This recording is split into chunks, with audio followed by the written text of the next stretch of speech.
নমস্কাৰ সকলোকে স্বাগতম জনাইছোঁ মোৰ এনে এটা ভিডিঅ'লৈ। আশা কৰোঁ আপোনালোক সকলো ভালে আছে। আজি এটা বেলেগ টপিক লৈ এই ভিডিঅ'টো বনাইছোঁ, কোনোবাই বেয়া পালে পাব পাৰে।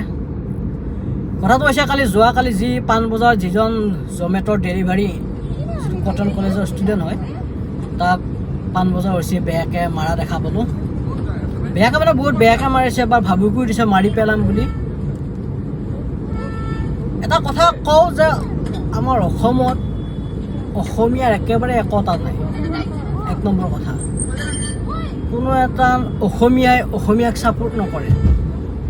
কোনোবা এজন অসমীয়া ল'ৰাক যিটো কোনোবাই মাৰি থাকে বাহিৰা মানুহ, তেওঁ অসমীয়া ল'ৰা কিছুমান আগবাঢ়ি নাযায় অসমীয়াই, কিন্তু বেলেগে হ'লে পূৰা একদম আগুৰি ধৰি লয়। কিন্তু কালি যিয়ে নহওক, কালি এই যিটো জমেট'ৰ ডেলিভাৰী ল'ৰাটো যিটো ছিগনেল ভাঙা বুলি কৈছে, ছিগনেল ভাঙিলে ফাইন কাটক, যিমান ফাইন আছে যেনেকুৱা আছে ফাইন কাটক, কিন্তু মাৰিব নোৱাৰে। আৰু এনেকুৱাকৈ মাৰিছে দেখা পাইছোঁ, আৰু মাৰি পেলাম বুলি ভাবি দিছে। এই অচিজনক নিলম্বিত কৰা বুলি গম পাইছোঁ। নিলম্বিতটো চাকৰিৰ পৰাই উলিয়াই দিব লাগে একচুৱেলি। আৰু খাকী পোচাক যিটো ড্ৰেছ পিন্ধাৰ পিছত সিহঁতৰ যিটো গুণ্ডাগিৰি হয় দে, বহুত গুণ্ডাগিৰি কৰে।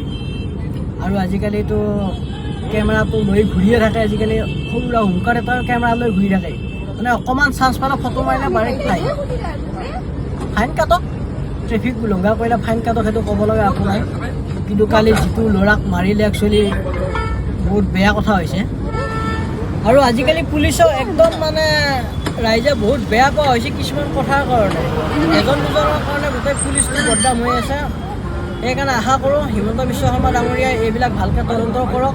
আৰু হিমন্ত বিশ্ব শৰ্মা মুখেদি কৈ আছে চৰকাৰক লৈ বহুত কিবা কিবি বনাই আছে পুলিচক লৈ, কিন্তু কি হৈছে মুখ্যমন্ত্ৰী ডাঙৰীয়াৰ কথা শুনা নাই, তেওঁ কেৰেমে নকৰে। সেইকাৰণে এইবিলাক ঘটনা যিবিলাকে কৰি আছে চাকৰিৰ পৰা উলিয়াই দিব লাগে, মানে নিলম্বন নহয়, একদম উলিয়াই দিব লাগে। চাকৰিৰ পৰাই পূৰা ক্লিয়াৰি পূৰা উলিয়াই দিব লাগে।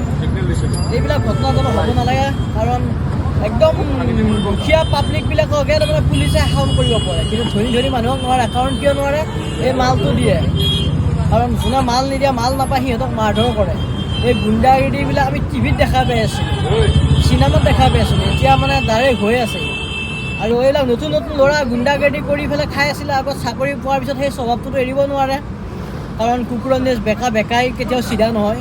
সেইকাৰণে এইবিলাক ঘটনা হ'ব নালাগে। আৰু আজি পূৰা ধৰ্ণা দিয়াৰ কথা এইবিলাক, কিন্তু হয় দিয়ক, কাৰণ এই দুখীয়া ল'ৰাটো ইমান শান্ত ল'ৰা আছিলে, দেউতাক নাই, দিনত কলেজ যায় আৰু ৰাতি হোম ডেলিভাৰী কৰে। এইবিলাক কৰি পেলাই কিবাকৈ নিজৰ মানে খাই আছে, পঢ়ি আছে, কিমান কষ্ট কৰি আছে চাওকচোন। এইবিলাক কালি এই ভিডিঅ'টো দেখা পাই সঁচাকৈ দুখ লাগিছে। আৰু যিজন ছোৱালীয়ে এই ভিডিঅ'টো বনাইছিলে তাইক বহুত ধন্যবাদ। ছোৱালীয়ে বনাইছিলে গম পালোঁ, কিন্তু বহুত ধন্যবাদ, কাৰণ ভিডিঅ' নকৰিলে এইবিলাক গমেই নাপালে হয়, পাব্লিক নহ'লে হয়। সেইকাৰণে আশা কৰোঁ এনেকুৱা ঘটনা হ'ব নালাগে। আৰু পুলিচকো মানে এইবিলাক যিবিলাক হৈ আছে, পুলিচৰ মেইন মানুহবিলাকে এইবিলাক চাকৰিৰ পৰা উলিয়াই দিব লাগে।